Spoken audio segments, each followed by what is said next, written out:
हाय प्यारे बच्चों, हम पढ़ रहे थे लोकतंत्र। आज हम लोकतंत्र में पढ़ेंगे लोकतंत्र के विभिन्न सिद्धांत में परंपरागत उदारवादी सिद्धांत। कौन सा सिद्धांत है? पहला परंपरागत उदारवादी सिद्धांत। इस सिद्धांत की जो पहली मान्यता है वह यह है कि सभी व्यक्ति बुद्धिमान हैं और वो अपना हित अहित खुद समझते हैं। समझ में आई? क्या मान्यता है परंपरागत उदारवादियों की? कि सभी व्यक्ति बुद्धिमान प्राणी हैं और वो अपना हित अहित खुद समझते हैं। उनकी दूसरी मान्यता है सभी व्यक्ति मनुष्य हैं, इसलिए उनमें न्यूनतम तर्क की, संवेदनशीलता की और न्यूनतम बुद्धि की क्षमता होती है। वो निर्णय स्वयं ले सकते हैं।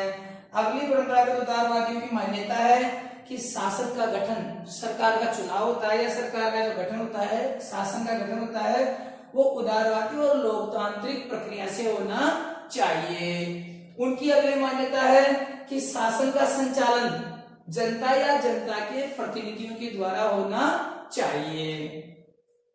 और उनकी अगली मान्यता है कि बहुमत का सिद्धांत अपनाना चाहिए। जो शासन का संचालन है, जनप्रतिनिधियों के द्वारा जो संचालित किया जाना है, वह बहुमत के सिद्धांत पर होना चाहिए। उनकी अगली मान्यता है कि व्यक्ति का हित सर्वोपरि होना चाहिए। शासन का जो अंतिम उद्देश्य है वो क्या होना चाहिए? व्यक्ति का हित, नागरिक की भलाई।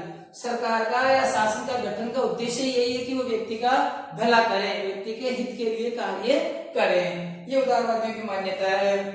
उसके बाद अगला इनका नागरिक व्यक्ति को नागरिक के रूप में अधिकार प्राप्त होने चाहिए, उसे स्वतंत्रता प्राप्त होनी चाहिए। अधिक से अधिक स्वतंत्रता और अधिकार प्राप्त होने चाहिए नागरिक को, नागरिक के रूप में एक व्यक्ति को।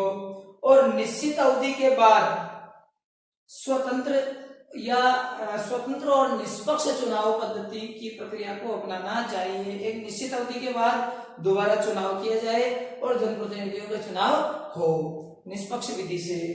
अगली उनकी मान्यता है कि निश्चित ये निर्णय बहुमत प्रक्रिया से लेना चाहिए। कोई भी निर्णय लिया जाए वो जनता के हित को देखते हुए बहुमत प्रणाली के द्वारा निर्णय लिए जाए।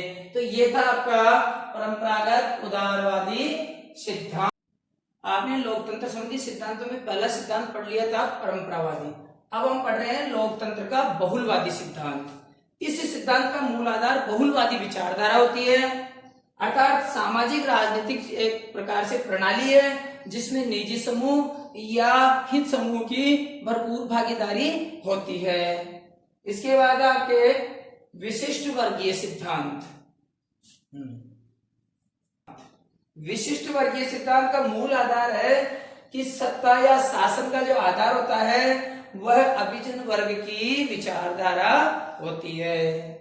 उसके बाद चौथा जो सिद्धांत है लोकतंत्र संबंधी सिद्धांत वह मार्क्सवादी सिद्धांत। मार्क्सवादियों का मानना है, कार्ल मार्क्स और फ्रेडरिक आदि ने ये विचार दिया कि आर्थिक लोकतंत्र, इनके जो एक विशेष प्रकार के लोकतंत्र की इन्होंने विचारधारा रखी। वास्तव में वह लोकतंत्र आर्थिक लोकतंत्र है, किंतु ये मार्क्सवादी लोग उसको जनवादी लोकतंत्र कहते हैं।